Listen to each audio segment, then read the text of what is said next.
عليكم ورحمة الله، يا رب جميعا بخير وفي أحسن حال. هنعمل النهاردة الاستاكوزا، طريقة سهلة بسيطة سريعة زي اللي بناكلها في المطاعم بالظبط. تابعوا معايا الفيديو، مش هياخد مننا وقت خالص، الوصفة مش هتاخد مننا أي وقت. لو عجبكم الفيديو لايك وشير، واللي ما اشتركش فيه علامة اشتراك تحت الفيديو تضغطوا عليها وتفعلوا الكل. يلا بينا هنبدأ في الوصفة. المكونات بتاعة الحشوة طعمها أكثر من رائع، زبدة والسيزننج والمكونات الميكس اللي أنا عاملاه مع بعضه حلو جدا، طعم حلو سويت كده وملحها مظبوط. عندي هنا اللوبستر فريش صاحية، عندي حوالي 3 معالق من البريد كرام أو البقسماط، كام واحدة جمبري، فلفل أسود، والسيزننج عبارة عن بابريكا، توم باودر، بصل باودر، وشوية من الكرفس السيدز الحبوب، حتة من الكرفس الفريش، تومة، بصل، فلفلة حمرا، هاخد جزء ليمون، وعندي زبدة، وهاخد شوية من البقدونس الطازة. هبتدي أول حاجة أنضف اللوبستر أو الاستاكوزا. هغرز السكينة في الراس، وطبعا أنا علشان هفتحها واحشيها من الجزء ده مش من الظهر علشان تاخد حشوة أكتر. بغرز السكينة وبعد كده هبتدي أشق بالطول وما بنزلش للآخر عشان ما افصلهاش عن بعض. بفتحها بالطريقة دي علشان اطلع الامعاء منها، ما بنشيلش اي اجزاء، مش كل حاجة بنشيلها، يعني بيبقى فيها بطروخ، بيبقى فيها حاجات حلوة طعمها حلو، بشيل بس الجزء الاخضر ده الغامق، هو ده الامعاء.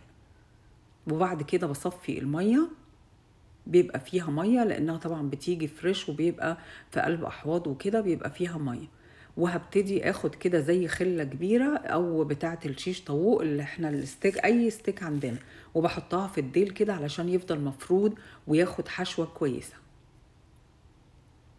لو عملناها من الظهر ما بتاخدش حشو، يعني مش هتبقى الحشوة مش هتبقى كبيرة.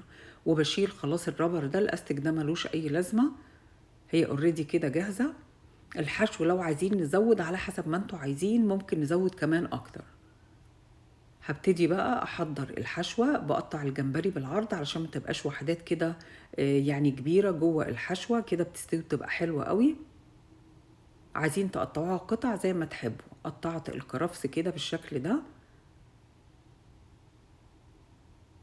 والبصلة باخد نصها بس، يعني على حجم على حسب الكمية اللي احنا بنعملها. وخدت جزء من الفلفل، بيدي حلو قوي، الفلفل ده بيكون سويت الاحمر مع الميكس اللي انا هعمله بيدي طعم رائع. وقطعت بقى الثوم، وبفرم كمان شوية البقدونس كده، يعني حوالي معلقة.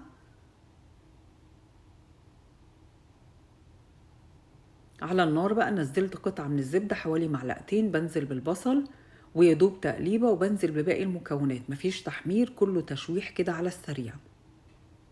وبنزل الفلفل بدي طعم حلو قوي، وبسيبها يدوب كده تقليبة. ونزلت بالثوم اخر حاجة. وادي الجمبري، كام واحدة عايزين نستغنى عنهم مش مشكلة، يعني ممكن نعمل من غير جمبري او اي سي فود عندنا عايزين نستخدم. نزلت السيزنينج والفلفل الاسود، مش هحط ملح لان هي اوريدي بيبقى طعمها مالح، والجمبري برضو الجمبري ده من الاوشن فطعمه مالح، يعني مش محتاج ان انا احط ملح علشان ما نبوظش السي فود، ما بتاخدش ملح. تقليبة كده، هي تقليبة واحدة، ما بسويش علشان الحاجة لسه هتستوي في الفرن. على النار كده بسرعة كله تقليبة. ونزلت البريد كرام او البقسماط وتقليبة، وبطفي النار. حطيت عصير الليمون برضو، عصرة الليمون، وشوية بقى البقدونس ده اخر حاجة بعد ما بطفي. وكده خلاص الحشوة بتكون جاهزة، طعمها بجد وريحتها تجنن. هبتدي بقى احشي. عندي الفرن مشغلاه على 450، شغلته على 500 الاول عشان يسخن كويس، وبعد كده ههدي النار على 450، اللي هو يعني بتكون حوالي 225، يعني مش اقل من كده علشان تستوي بسرعة. احنا مش محتاجين دي حاجة متاخدش وقت خالص في النار. وببتدي احط، عايزين نزود الحشوة نزود ونعليها اكتر من كده حسب رغبتنا. طعم الحشوة رهيب بجد، هتعجبكم، طعمها حلو جدا ومظبوطة، الملح فيها مظبوط، الفلفل كده سويت مع الحشوة دي بيدي ريحة وطعم يجنن. بضغط كده بسيط علشان ايه تتماسك مع بعضها. عايزين نزود شوية ونعليها حسب راحتنا، يعني كل ده كل واحد حسب رغبته. الحشو ده احنا بنتحكم فيه، نقلل نزود، كل واحد حسب اللي بيحبه. ما فيه سي فود برضو نعملها كده، الخلطة دي بتبقى جميلة جدا، بتدي طعم حلو قوي.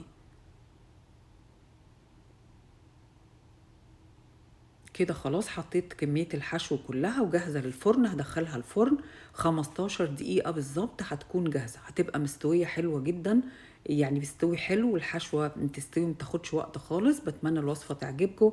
لو عجبكم الفيديو لايك وشير، واشوفكم الفيديو الجاي. Thank you for watching. باي باي.